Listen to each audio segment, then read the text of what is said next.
பரிசுத்த நாமத்துக்கு ஸ்தோத்திரம்.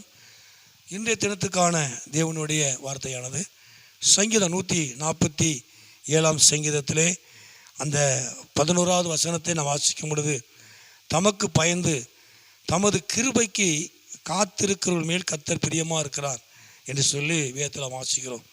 அதுக்கு முந்தின பகுதியிலே அவர் குதிரையின் பலத்தில் விருப்பமாகிறார், வீரனுடைய கால்களில் பிரியப்படார் என்று சொல்லி வேதத்தில் வாசிக்கிறோம். அதாவது கர்த்தருக்கு பயந்து அவருடைய கிருபைக்கு காத்திருக்கிற மேல் கர்த்தர் பிரியமாக இருக்கிறார். தேவன் அவர்களுக்கு உதவி செய்கிறார். அப்போது அதுக்கு முந்தின பகுதியிலே குதிரையுடைய பலத்திலே அவர் விருப்பமாகிறார், வீரனுடைய கால்களிலே அவர் பிரியப்படார். அப்போது எனக்கு எல்லா திறமையும் இருக்கிறது,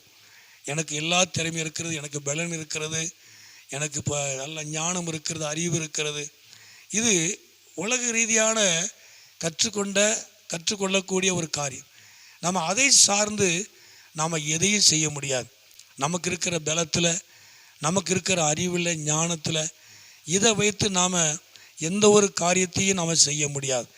ஆனால் அதை வச்சு நாம் செய்யணும்னு நினைச்சாலும் தேவன் அதில் பிரியப்பட மாட்டார், தேவன் அதை விரும்பவே மாட்டார்.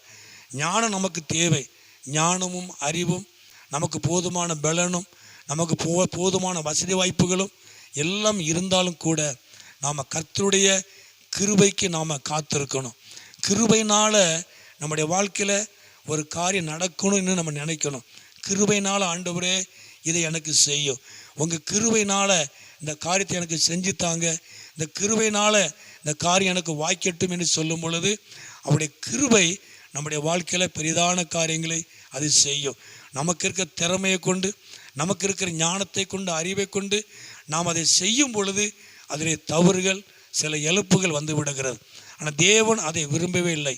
எல்லாம் நமக்கு இருந்தாலும் கூட நாம் கர்த்தருடைய கிருபையை, அவருக்கு பயந்து அவருடைய கிருபையை சார்ந்து கொள்ளும் பொழுது, கிருபையினால் என் வாழ்க்கையில் அற்புதம் நடக்கணும், கிருபையினால் நான் செய்யணும்னு நினைக்கிற அந்த காரியத்தை கிருபையினால் நடக்கணும், கிருபையினால் எல்லாம் எனக்கு வாய்க்கணும் என்று சொல்லும் பொழுது தேவன் கிருபையினால் உங்கள் வாழ்க்கையில் கர்த்தர் பெரிதான காரியங்களை அவர் செய்வார்.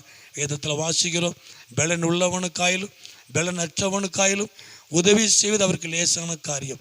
பலன் இருந்தாலும் பலன் இல்லாவிட்டாலும் அவர் உதவி செய்கிறவர். பலன் இருந்தாலும் தேவன் தான் உதவி செய்யணும். தேவனுடைய உதவி தான் நம்ம காரியங்களை வாய்க்க செய்ய முடியும், ஜெயம் எடுக்க முடியும். ஆகவே அந்த நாட்களில் கிருபைக்கு காத்திருக்கிறவர்கள், கிருபையை சார்ந்து கொள்ளக்கூடியவர்கள், தேவன் அவர்களை ஆசீர்வதிக்கிறார். கர்த்தருக்கு பயந்து கிருபைக்கு காத்திருக்கிற மேலே அவர் பிரியமாக இருக்கிறார். கர்த்தர் மகிமையுண்டாவதாக. கிருபையை சார்ந்து கொள்வதனால கர்த்தர் உங்கள் வாழ்க்கையில் அவர் பெரிய காரியங்களை செய்வார். அவர் உங்களை ஆசீர்வதிப்பார். நீங்கள் எதிர்பார்க்கிற காரியத்தை அவர் கிருபையினால செய்வார். அவர் நாமத்தை மகிமைப்படுத்துவார். ஜெபம்.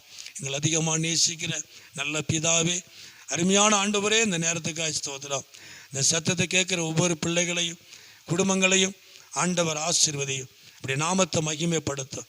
இயேசுவின் நாமத்தில் ஜெபிக்கிறோம் நல்ல பிதாவே. ஆமேன், ஆமேன்.